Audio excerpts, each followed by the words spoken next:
નમસ્કાર, all in one knowledge and ફનમાં આપ સૌનું સ્વાગત છે। પરિક્રમા બાબતની પડેપડની અપડેટ માટે અમને સબસ્ક્રાઇબ કરવાનું ભૂલતા નહીં। પરિક્રમાની તૈયારી કરતા મિત્રો માટે એક નવા સમાચાર લઈને આવ્યો છું। જી હા, પરિક્રમાની તારીખમાં ફેરફાર થયો છે। 1 નવેમ્બર 2025ના બદલે આ વખતની પરિક્રમા 2 નવેમ્બર 2025ના રોજ યોજાવાની છે તેવી તંત્રએ જાહેરાત કરી છે। મિત્રો, જૂનાગઢ કલેક્ટર અને અન્ય જે સાધુ સમાજ સાથે વહીવટી તંત્ર દ્વારા એક બેઠક યોજાઈ। બેઠકના દ્રશ્યો આપ જોઈ શકો છો। આ બેઠકમાં મહેશગીરી બાપુ, ઇન્દ્રભારતી બાપુ, અન્ય સાધુ સમાજ, જૂનાગઢ કલેક્ટર, જિલ્લા પોલીસ વડા તથા આરોગ્યના અધિકારીઓ હતા અને તે દ્વારા નક્કી કરવામાં આવ્યું છે અને મીડિયાને પણ જણાવવામાં આવ્યું છે કે આ વખતની પરિક્રમા છે 2 નવેમ્બરથી 5 નવેમ્બર એમ 4 દિવસની રહેવાની છે। હવે પરિક્રમાની તારીખને લઈને પણ એક નવો વિવાદ સામે આવ્યો છે। અન્ય સાધુ સમાજનું એમ કહેવાનું છે કે પરિક્રમા 1 તારીખથી જ ચાલુ થવી જોઈએ। આમ જોઈએ તો પરિક્રમા એ તારીખ મુજબ ચાલુ થતી નથી। પરિક્રમા એ તિથિ મુજબ યોજાતી એક હિન્દુ પવિત્ર પ્રદક્ષિણા છે।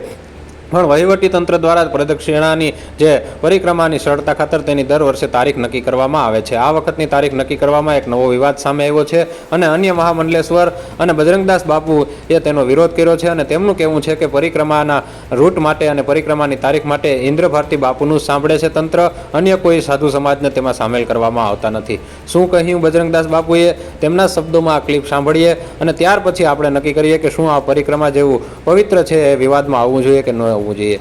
સૌથી પહેલા બજરંગદાસ બાપુના શબ્દો। જિલ્લા કલેક્ટરે કીધું કે ઇન્દ્રભારતી બાપુ કે એટલે આપણે 2 તારીખે ચાલુ કરવાની। 2 તારીખે જિલ્લા કલેક્ટર જો તમે ચાલુ કરશો તો તમે ઘર ભેગી ના થઈ જાઓ, એ પણ ધ્યાન રાખજો। હું અખિલ ભારત સાધુ સમાજની આ પરિક્રમા છે, હિન્દુ સેવા સમાજની છે, સનાતન ધર્મની છે। આ એક ઇન્દ્રભારતીની પરિક્રમા નથી। આ નોટ તમે કરી લેજો। ગિરનારના સાધુ સમાજની અવારનવાર મારી પર રજૂઆત આવે છે। ત્યાંના બ્રહ્મ સમાજે વિરોધ કર્યો છે, છતાંય તમે બ્રહ્મ સમાજ પુરોહિતનું પણ માન્યતા કેમ નથી આપતા? હિન્દુ સેવા સમાજ ઉતારા મંડળ તમને રજૂઆત કરી તો તમે એમ કેમ કહો છો કે 2 તારીખે તમે ચાલુ કરશો? તે જૂનાગઢમાં અવારનવાર તો આ હતી પરિક્રમા બાબતની નવી અપડેટ। હવે પરિક્રમા 1 નવેમ્બરથી ચાલુ થાય છે કે 2 નવેમ્બરથી? આમ તો દર વખતે પરિક્રમા એક દિવસ વહેલી જ ચાલુ કરી દેતા હોય છે, એટલે કદાચ 1 નવેમ્બરથી જ ચાલુ થાય છે તેવું આપણું માનવું છે।